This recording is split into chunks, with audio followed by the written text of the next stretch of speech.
আজকে আবারও ব্রাইডাল মেহেন্দির বুকিং ছিল অশোকনগরে। তো আগের দিন অর্গানিক মেহেন্দিটাকে ভিজিয়ে রেখেছিলাম, আর যখন পরের দিন আমি রেডি হয়ে বেরোবো তখন দেখি বৃষ্টি নেমেছে। তো তাড়াতাড়ি করে কোনগুলোকে রেডি করে নিলাম। তো ততক্ষণে আমার কোনও রেডি হয়ে গেছে। তো আজকে আমি এই প্রথমবার মায়ের সাথে ছাড়া একা আমি মেহেন্দি পরাতে যাচ্ছি, তাও আবার দূরে। আসলে আমি না খুব একটা পাবলিক ট্রান্সপোর্ট চিনি না, মা গেলে জিজ্ঞাসাপত্র করে ঠিক লোকেশনে পৌঁছে দেয়। আর আমি না অতটা রাস্তায় বেরোলে মানুষের সঙ্গে কথা বলি না, তার জন্য ওটা হয়ে যায় আমার একটা নেগেটিভ পয়েন্ট। যাই হোক, ফাইনালি পৌঁছে গেলাম ব্রাইডাল লোকেশনে। ওর একটা ভাই নিতে এসেছিল। তারপরে কিছুক্ষণ ওয়েট করার পরে মেন লোকেশনে চলে যাই, যেখানে আর কি মেহেন্দিটা হবে।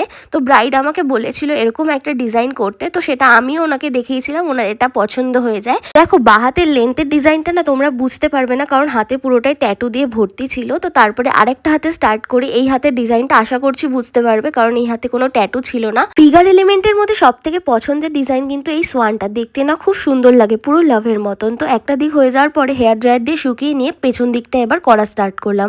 পেছন দিকে সেরকম একটা হাবিজাবি কিছু ছিল না, জাস্ট ডেট, নাম আর গাঢ় বন্ধন কিছু ডিজাইন ছিল। তো তোমরা মেহেন্দিটা দেখে বলো যে কিরকম হয়েছে। এটা করতে আমার অনেকটাই সময় লেগেছিল। ওটা দিন ধরে বৃষ্টিতে ভিজে আর এইভাবে একভাবে মাথা নিচু করে কাজ করতে করতে না আমার মাথাটা জাস্ট ধরে গেছিল, শরীরটা পুরোটাই খারাপ, জ্বর। তো যাই হোক, কাজ তো আমাকে করতেই হবে। কাজটা কমপ্লিট করে আমি বাড়ির দিকে আসবো। আর তখন দেখলাম যে ওখানে অনেকগুলো ধাবা, অনেকগুলো ক্যাফে আছে। তো ওখান থেকে ডিনারটাকে কমপ্লিট করে বাড়ির দিকে চলে আসি। তোমাদের আজকের কাজটা কিরকম লাগলো আমাকে কমেন্টে জানিও।